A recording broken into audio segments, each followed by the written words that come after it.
PBC is once again back to trying to freeze out Terence Crawford, keep him from getting the big fights in boxing, and shamelessly trying to sabotage his career. Absolutely pathetic.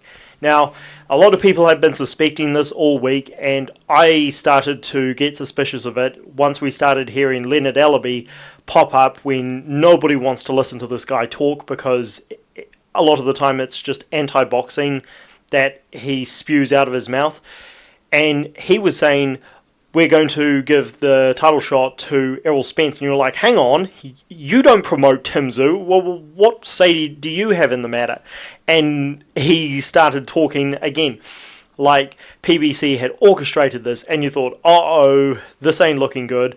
Then you heard Tim Tszyu, who has been a throwback fighter, always talked about saying he'll fight the best fighters, say in this interview with Morning Combat that it would be easier, quote-unquote, to fight Errol Spence. And I started thinking, what? That doesn't sound right. What happened to taking on Terence Crawford? I mentioned that Tim Tszyu had a t-shirt made well before he was champion saying he wants to fight Terence Crawford. Here it is, for those of you who don't know. So, again, I started to get suspicious, and it's very clear now what has been going on. PBC has intentionally gone out of their way to sabotage Terence Crawford's career again, because they didn't want any part of Terence Crawford before. Since 2018, when he and Errol Spence had that famous confrontation, and you heard Errol Spence talk about easy roads, taking the easy route, getting a belt off of Sean Porter, and then after that, he started talking about percentage splits and saying that Terence Crawford doesn't do the same numbers as him, blah, blah, blah. And it started the whole PBC ducking Terence Crawford, because during the Keith Thurman-Manny Pacquiao fight, they didn't even include Terence Crawford in the list of welterweight champions, which was shameful. And Terence Crawford had to get out of his contract with Bob Arum, and again, it was just, we know how that panned out. It was so disgraceful.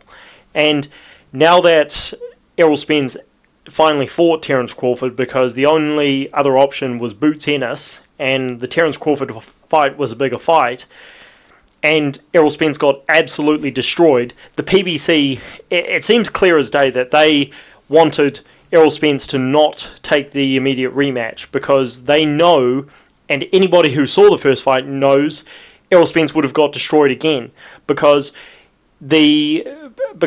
Errol Spence went completely silent on social media. I broke this down in another video after the loss. He didn't even address his fans after the fight, or in the months leading up to this year. He randomly pops up on social media saying that he has to go in for another eye surgery. He's not even talking about taking a rematch with Terence Crawford. And then all of a sudden he says, oh, I'm going to call out the winner of this fight, Tim Tszyu versus Sebastian von Doren. It's like, what?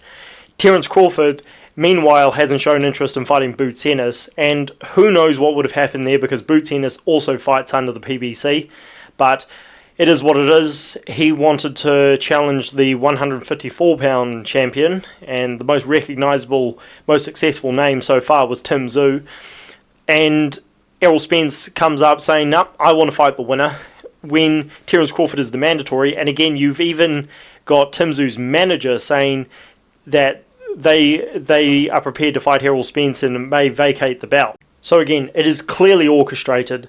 The PBC are embarrassed by their golden boy losing to Terence Crawford. They couldn't keep Terence Crawford under a long contract. Terence Crawford, miraculously, as far as I'm concerned, got a one-fight deal to fight Errol Spence, and he absolutely obliterated him.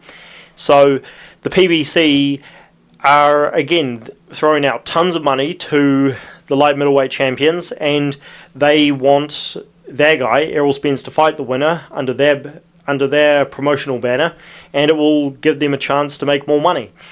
So, again, it is terrible that Terence Crawford, we're talking about a great of this generation, a guy who has, again, achieved monumental success in this generation, becoming two-weight undisputed champion in the four-belt era, the first man to do it.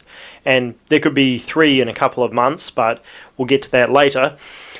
And just because he is not with the particular promotional company, he's being treated like he doesn't exist. And he had to fight mediocre competition for the most part before he could get a chance to fight Errol Spence. Finally does it, finally achieves the pinnacle of his career, and okay, you can blame him for not wanting to fight Boots Ennis, but nevertheless he chooses another badass decision, which is to go up to 154, and the same promotional company that tried to sabotage his career all those years while he was at welterweight, they're back to it again. Absolutely terrible. I really feel for Terence Crawford, and this is why MMA fans don't want the sport of MMA to become like boxing, because you get garbage like this which is allowed to happen. So terrible, but it is what it is. And as somebody who said that Tim Tszyu wasn't going to duck Terence Crawford, I was sure of it. I have to say right now that in some ways I was wrong, because Tim Tszyu was clearly swayed by the money of PBC. So it is what it is. Let me know what you guys think down below. Catch you guys later. Be sure to like the video and subscribe to the channel for more.